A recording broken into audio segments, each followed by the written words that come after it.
Hello friends, welcome back to this channel. दोस्तों, इस video में हम सुज़लॉन एनर्जी लिमिटेड के लिए बात करेंगे, लेकिन उससे पहले आपसे रिक्वेस्ट करना चाहूँगा कि अगर आप चैनल को पहली बार देख रहे हैं, मेक श्योर कि सब्सक्राइब करके बेल आइकन को हिट कर लीजिए। और दूसरी रिक्वेस्ट रहेगी कि आप इस वीडियो को अंत तक देखिएगा, उससे आपको मेरा पॉइंट ऑफ व्यू समझ में आ पाएगा। और तीसरी रिक्वेस्ट रहेगी कि अगर आपको डीमैट या ट्रेडिंग अकाउंट ओपन कराना है, वीडियो के डिस्क्रिप्शन बॉक्स में दिए हुए लिंक को क्लिक करके आप चाहें तो अपस्टॉक में अकाउंट ओपन करा सकते हैं। सुज़लॉन एनर्जी लिमिटेड का stock price last trading session में 9.95 पर ओपन होने के बाद 9.85 का लो बनाया और 10.35 का हाई भी बनाया।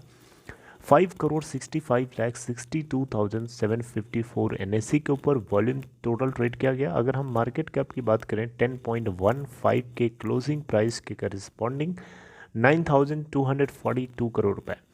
इसका 52 वीक लो है, 52 हफ्ते का जो लो है 4.4 का है, और हाई है दोस्तों 13.10 का। लास्ट ट्रेडिंग सेशन में अगर हम देखें तो टोटल कंबाइंड बेसिस पे डिलीवरी स्टेटस का क्या सिचुएशन है, तो 4 मार्च को अगर आप देखिएगा तो यहाँ पे टोटल NSE और BSE के ऊपर टोटल ट्रेडेड वॉल्यूम अगर आप देखें तो 7,55,51,670 टोटल वॉल्यूम ट्रेड हुआ। और इसमें से हम देखें तो 3,60,55,400 क्वांटिटीज़ की टोटल डिलीवरी उठाई गई, यानी परसेंटेज ऑफ डिलीवरी है 47.7%, लगभग 48% की डिलीवरी। और पिछले कुछ दिनों से अगर आप देखेंगे तो डिलीवरी में हमें शार्प राइज देखने को मिला है।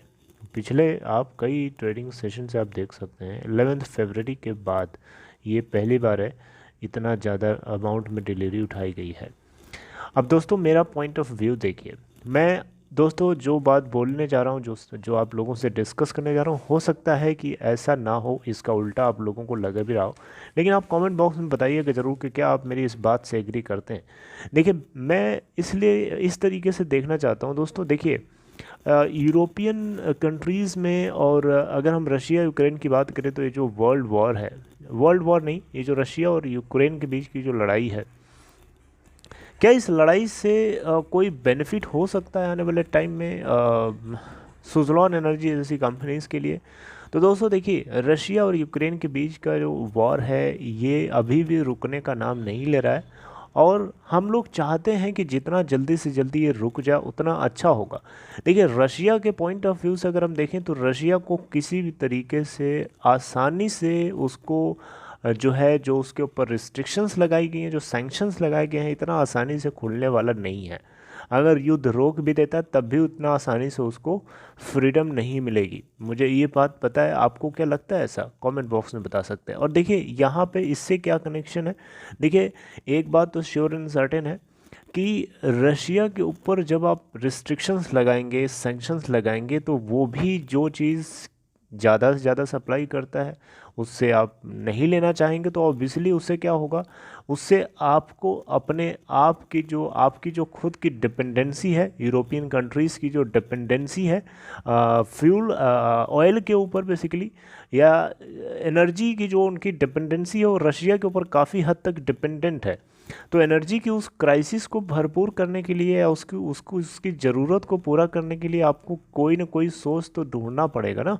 अगर आपको ऑयल और गैस का जो सोर्स है, अगर वो आप उसको सैंक्शन लगा दोगे, उसके ऊपर रोक लगा दोगे, तो डेफिनेटली आपको प्रॉब्लम भी होगी।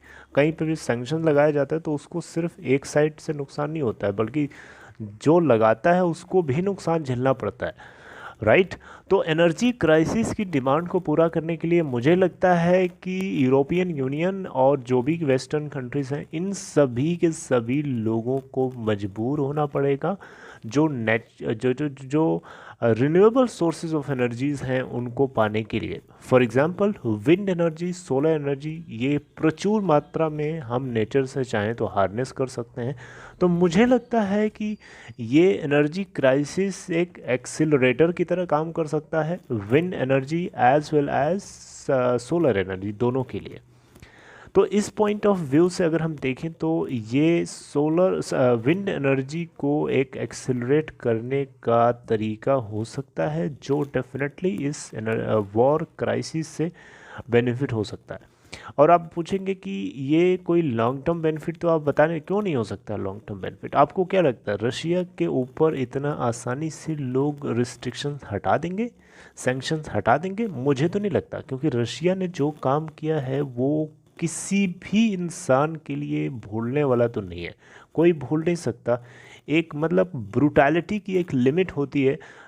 इस कंट्री के इस प्रेसिडेंट ने उन सारी लिमिट्स को, उन सारी हदों को पार करके अभी भी कंटिन्यूअस नॉन स्टॉप ब्रुटैलिटी को अंजाम दे रहा है, जो कि डेफिनेटली ये बोलने वाली चीज़ नहीं है। और मुझे लगता है कि जो जो कंट्रीज़ इस कंट्री से, रशिया से जो एनर्जी के ऊपर डिपेंडेंट, अपनी डिपेंडेंसी को हटाने के लिए खुद से जो भी हो सकता है, चाहे वो natural sources, renewable sources of energy harness करने का मेथड ही क्यों ना हो, उसको काफ़ी इंटेंसिफाई करके उसमें ग्रोथ ले आनी चाहिए, जो डेफिनेटली सुजलॉन एनर्जी या जो भी इस तरीके की कंपनीज़ हैं, जो सुजलॉन तो खैर विंड एनर्जी के ऊपर पूरी तरीके से डिपेंडेंट है, अच्छे से काम करता है।